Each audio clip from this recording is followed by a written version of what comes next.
اس کے بعد میں تقریر پیش کرنے کے لیے محتسم ملک ابن عبدالصمد صاحب کو آواز دیتا ہوں کہ وہ آئے اور تقریر پیش کرے۔ ان کے تقریر کا عنوان ہے ایمان اور استقامت۔ یہ حفظ اول کے طالب علم ہیں اور بارسی ڈاکلی کے رہنے والے ہیں۔ نحمد و نصلی علی رسول الکریم، اما بعد فاعوذ باللہ من الشیطان الرجیم، بسم اللہ الرحمن الرحیم۔ ان الذین قالوا ربنا اللہ ثم استقاموا تتنزل علیہم الملائکۃ الا تخافوا ولا تحزنوا وابشروا الذی بالجنۃ التي کنتم توعدون نحن اولیاؤکم فی الحیاۃ الدنیا وفی الآخرہ ولکم فیہا ما تشتہی انفسکم ولکم فیہا نزلا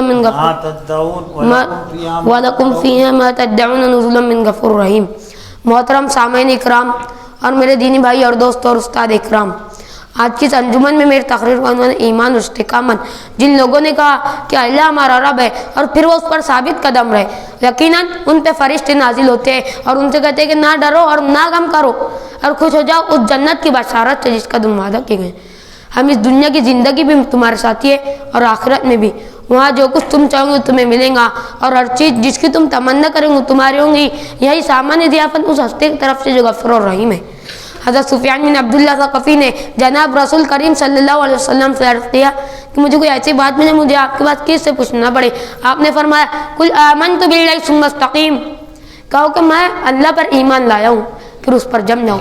ایمان کی اصل لذت استقامت ہے اور یہ استقامت ایمان کو معتبر اور مفید بناتی ہے۔ استقامت کے آزمائش کے وقت زیادہ مطلوب ہوتے ہیں، حالات کی دی فرد قوم کے لیے اکثر نہیں رہتے۔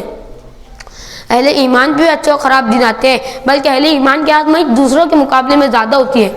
کبھی جان و مال کا نقصان ہوتا ہے تو کبھی بیماری و آزاری ہوتی ہے تو کبھی کفر و اناد کا زور ہوتا ہے تو کبھی دشمنوں کا خوف ہوتا ہے تو کبھی عزت و آبروئی پہ حملے ہوتے ہیں۔ تو ان تمام حالاتوں میں سچا مومن گھبراتا نہیں اور گھبرا کر اپنے ایمان میں کمزوری نہیں دکھاتا، بلکہ مضبوطی کے ساتھ ایمان پر جم جاتا ہے۔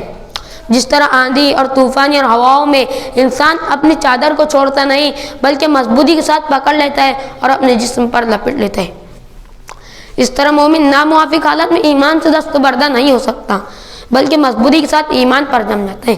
ایمان کے ساتھ آزمائش ہمیشہ لگی رہتی ہے۔ انبیاء کرام، صحابہ صالحین سب آزمائش سے گزرے مگر اپنے ایمان میں کمزوری نہیں دکھائے۔ حضرت ابراہیم علیہ السلام کو نمرود نے آگ میں ڈالا تھا، حضرت یوسف علیہ السلام کو مصر کے باجشن جیل میں ڈالا تھا، حضرت زکریا علیہ السلام کو حکومت نے آری سے چیر دیا تھا، ان کے بیٹے حضرت یحییٰ علیہ السلام کو ذبح کر دیا تھا۔ فرعون نے حضرت موسیٰ علیہ السلام کو قتل کرنے کا منصوبہ بنایا تھا اور انہیں وطن چھوڑنے پر مجبور کیا تھا۔ حضرت عیسیٰ علیہ السلام کو رومی حکومت نے یہودی کے کہنے پہ سولی پہ چڑھانے کی کوشش کی تھی اور خدا کا عربی اہل خانہ اور خدا کا عربی قتل کرنے کے لیے کفار مکہ نے ان کے گھر کو گھیر لیے تھے۔ مدینے میں آپ کو زہر دینا قتل کرنے کی مسلسل سازش ہوتی رہی۔ ان سارے جلیل القدر نبیوں نے حالات کے سختی کو جھیلے، پریشانیاں اٹھائے، بعد میں جان بھی دے دی مگر وہ دین و اسلام سے ایک لمحے کے لیے بھی نہ ٹوٹے۔ حضرت خباب بن ارت روایت فرماتے ہیں کہ ایک مرتبہ من رسول کریم صلی اللہ علیہ وسلم سے اپنی مصیبتوں کا حال بیان کیا اور اللہ تعالیٰ سے دعا کرنے کی درخواست کی تو آپ نے فرمایا تم سے پہلے بھی ایسے لوگ آتے تھے جن کو زمین میں گاڑ دیا جاتا تھا، آری سے چیر کے 2 ٹکڑے کر دیے جاتے تھے پھر بھی دین حق سے نہیں ہٹتے تھے، لوہے کے کنگھی سے گوشت ہڈی سے نوچا جاتا تھا پھر بھی دین حق سے نہیں پھرتے تھے۔ حضور صلی اللہ علیہ وسلم کے پاک دل صحابہ کرام کی پوری زندگی مشکلات اور آزمائش سے بھری ہوئی ہے۔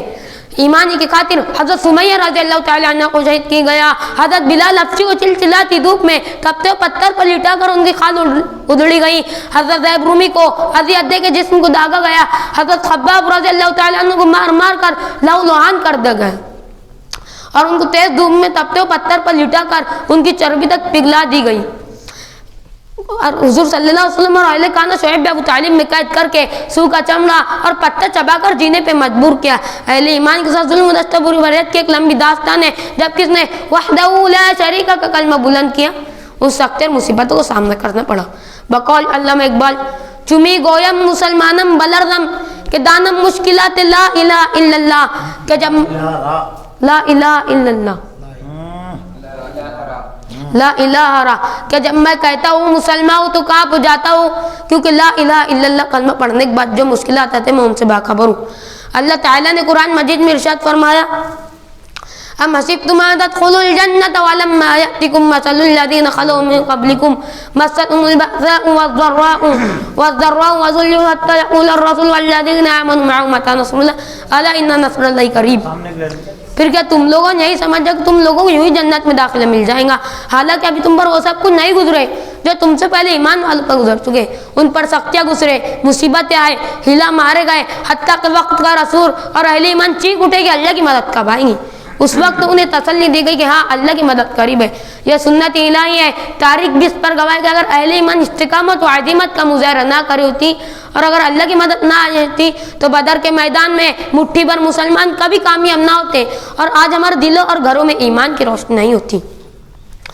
اسلام کو پھیلانے کے لیے ہمارے رسول صلی اللہ علیہ وسلم نے کتنے سخت جھیلے، ان کے پاک دل صحابہ نے کتنے اذیتیں برداشت کی، شاید آج ہم اس کا اندازہ بھی نہیں لگا سکتے.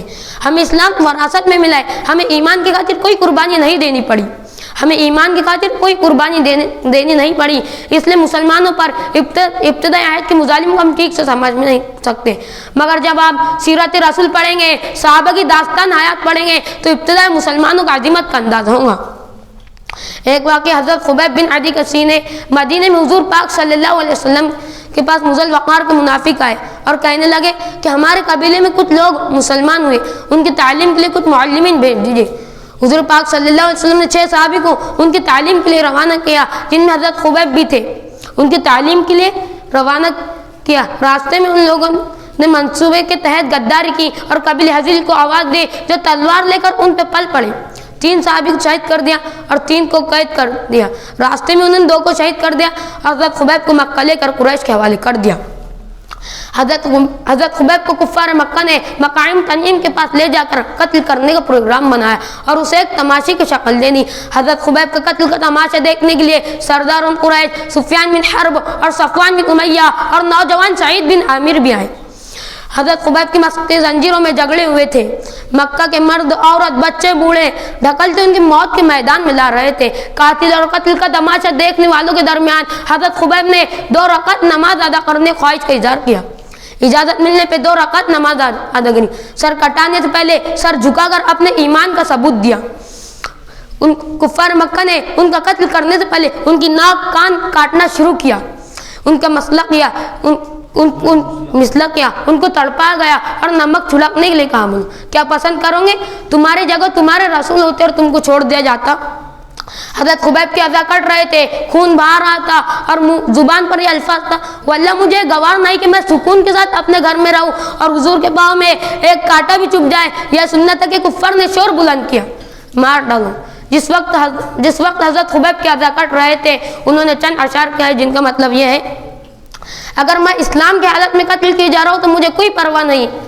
اگر میں اسلام کی حالت میں قتل کیے جا رہا ہوں تو مجھے کوئی پرواہ نہیں. اللہ کی راہ میں کس پہلو لٹا کر مجھے قتل کیے جا رہا ہے تو کوئی غم نہیں. یہ تو اللہ کی شان ہے کہ اگر وہ چاہتا ہے تو میرے ہر کٹے ہوئے حصے کو بابرکت بنا دے. پھر کفار مکہ نے ان کو سولی پہ لٹکا دیا. ان ہزاروں واقعات میں سے اسلام کی عظمت کا نشانی یہ ایک واقعہ ہے. کیا ہم اسلام کے لیے اتنی قربانی دینے کے لیے تیار ہیں؟ ہمارا حال یہ ہے کہ جب ہم پر مشکلات آتے ہیں، تکلیف آتے ہیں تو ہم بلبلا اٹھتے ہیں. ہمت اور حوصلے سے ایمان پر ثابت قدم رہنے کے بجائے کمزوری دکھانے لگتے ہیں. جو لوگ ایمان کو چھوڑ کے دنیا کے مختلف حصوں میں قربانی دے رہے ہیں ان کو ہی قصوروار ٹھہرنے لگتے ہیں. یاد رکھیں، اگر مسلمان ہے تو آزمائش ضرور آئیں گی. اگر آزمائش نہ آئیں گی تو مومن اور منافق اور سچا اور جھوٹی کی پہچان نہ ہوں گی. بھٹی میں لوہا تپتا ہے تو کندن بن جاتا ہے. جو میل کچیر رہتا ہے وہ راکھ بن جاتی ہے. ایمان پر ثابت قدم رہنا مومن کا شاعر ہے. کیا خوب کہا علامہ اقبال نے: تندے بعد مخالف سے نغبرہ عقاب، یہ تو چلتی ہے تجھ کو اونچا اڑانے کے لیے. اللہ تعالیٰ سے دعا ہے کہ اللہ تعالیٰ ہم سب کو ایمان پر استقامت رہنے کی توفیق عطا فرمائے اور اس کی رحمت اور نصرت سے نوازے. آمین. وآخر دعوانا الحمدللہ رب العالمین وما علینا الا البلاغ المبین.